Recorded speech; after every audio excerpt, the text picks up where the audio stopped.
might be interested in playing around with over break.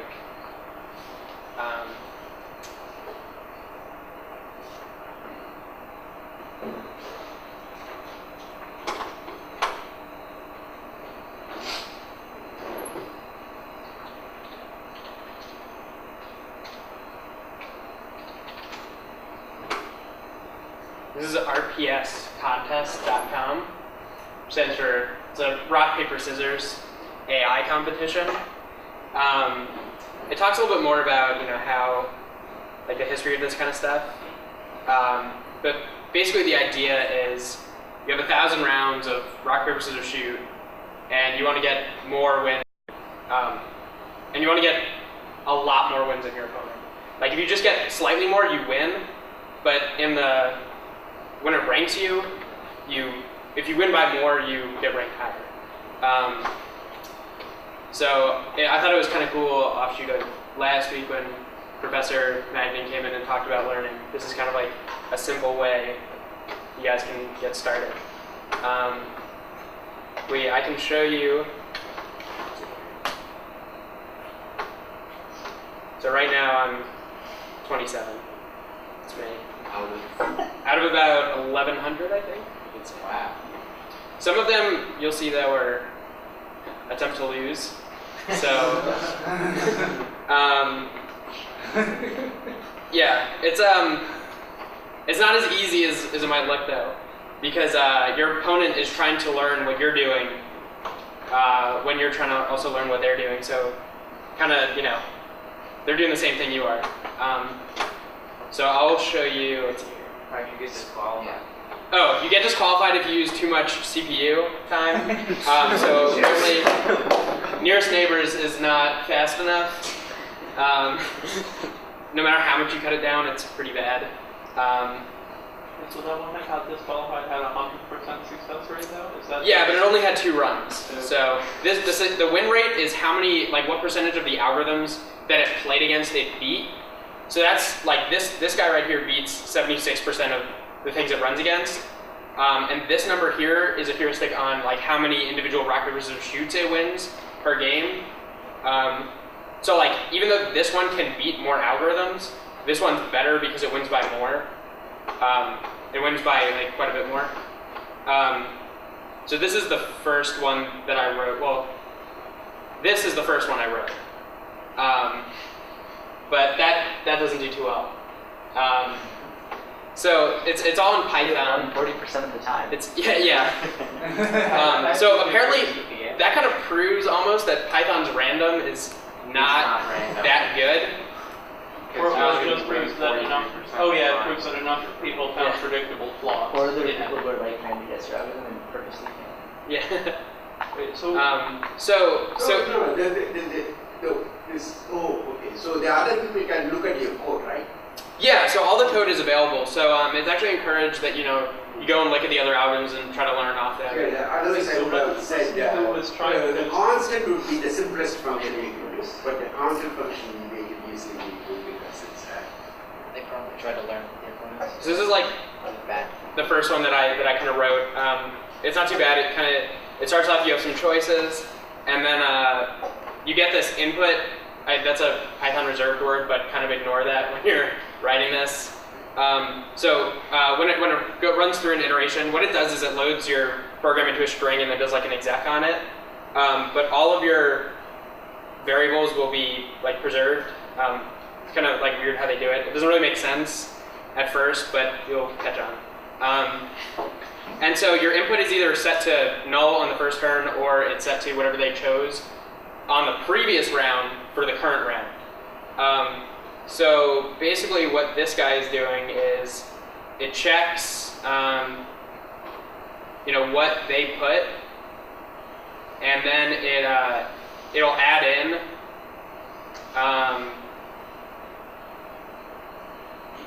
whatever the hell am I doing?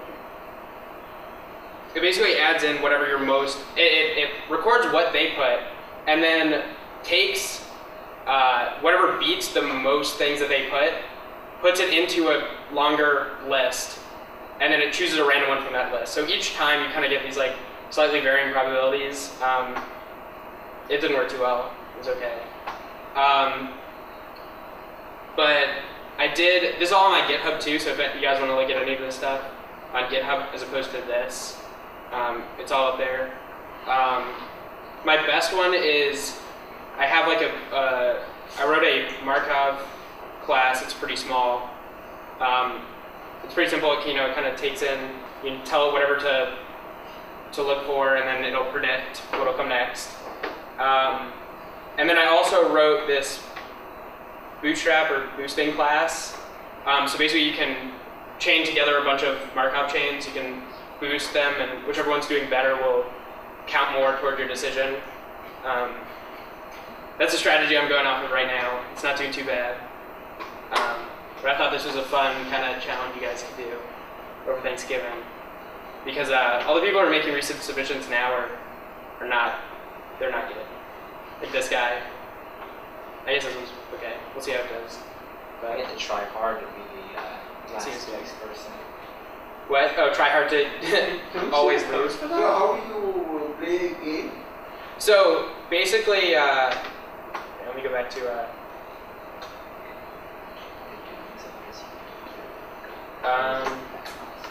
So you start at random? I must. This one's okay. So this is.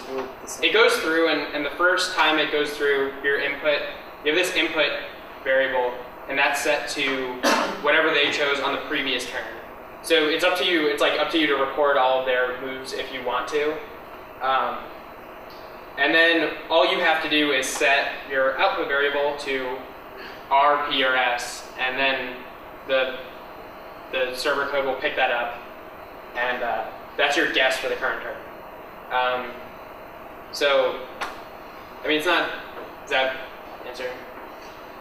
Yeah, so it is not one program playing against another program. No, it is. It is? Yeah. So they put you up against, I believe what they do is they put you up against people who are near you in the ladder. Okay.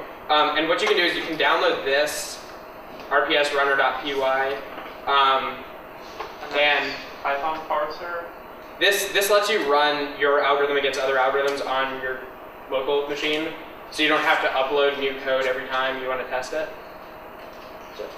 If you know a lot about a specific one, like you know a lot about the first one, how that one works, and you want to make something that would do really well against that, can you specifically request that you go against that one, or? No, that's the whole point about learning, is that you need to be good in the general case. You can't just be good in one case. This is not really learning, that's just reading their code. Well, it might be. Yeah, I mean the idea is to be good in the general case, to be able to learn any rock, paper, scissors AI and be able to beat it. Which is the real challenge. If you just like read somebody's code and then. Well, there's an issue with that, because if the current leader can, if there's a strategy that's leading on top, and then someone else comes up with another strategy that's not as good, or doesn't do well against that, and then the third strategy that's well against the first one, but not as well against the second one, you could end up with a kind of circle of beat each other stuff, and then arbitrarily another rock, paper, scissors. Yes. And arbitrarily, just one part of it is just looks like it's the better one, even though it's worse than some. It performs poorly against something it's now not been tested on. I mean, if that happens, then the math will level all out. They'll all look equal. If you have three algorithms and they all beat one and lose to one, they'll all have the same. Well, not if the order that they're put in. Well, if they, that's only true if they search only one of their nearest.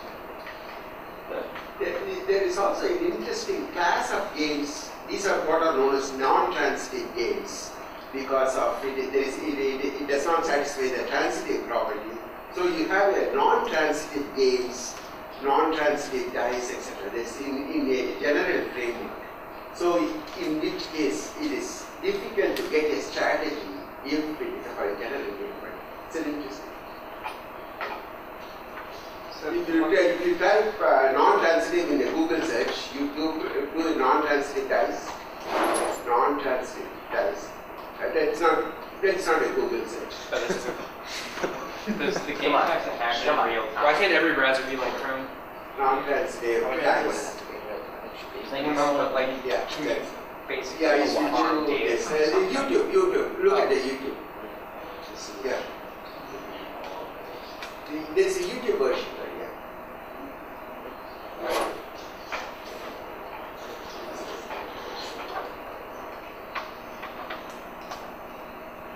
Good to. I don't know how this works.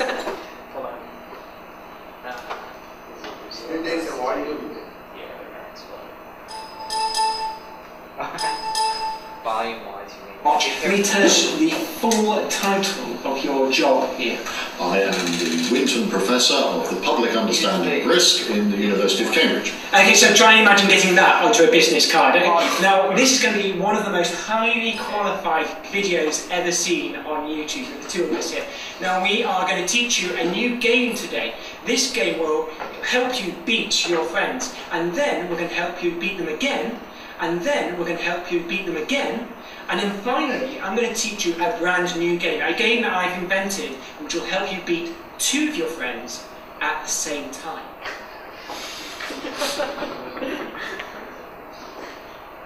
Now, David, I've got three coloured dice here, three different dice. They're not like regular dice, so we haven't got the regular numbers on them. So, for example, this one here has 3s and 6s on it. This dice has 2s and 5s, and this has got 1s and 4s. So they're not regular normal dice. So first of all, I want you to pick one of these dice. Take a look at them, think carefully, pick a good dice for you. I will have the yellow one. Okay, a yellow one for David, and what I'm going to do is I'm going to pick the red dice. Now, we can get rid of this one because we don't need it for now, so we'll get rid of that. And what we're going to do is we're going to play 10 games. We're going to roll the dice 10 times, and whoever gets the highest number wins. That's the idea. It's best of 10. You can score most out of 10 rolls. So here we go. Here's game number 1. I got a 3, so David wins. 2, I got a 3, so we're even Stevens. 5, 3, so David is going ahead. 2, 3, again we're even. 2, I got a 3, so I'm ahead now. This is good. 5, I'm 3, all back to normal. 5, 3, David's coming ahead. 2, 3, even Stevens is coming down to the wire. 3 for me, so I'm now pulled ahead. 5, and I got a 6, and if I'm right, that's 10 rolls, which means I won.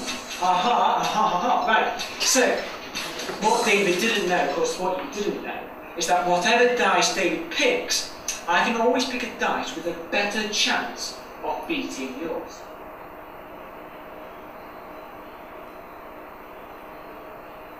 As we have seen, the red dice will beat the yellow dice in the long run. The yellow dice, in fact, beats the green dice. So, you might expect then that the red dice will beat the green dice. The red dice is the strong one, the green dice is the weak one, so we would think that the red dice beats the green dice. And if this was true, this would be called a transitive game, because the property is transferred via the yellow dice in the middle. But this is more like rock, paper, scissors. In fact, these go round in a circle. So the red dice beats yellow dice beats green dice, and green dice beats red dice. And this is called a non-transitive game. Now, like I said, you can make these for yourself. I invite you to do so. Somebody else. So these are generally what is known as a non-transitive games, and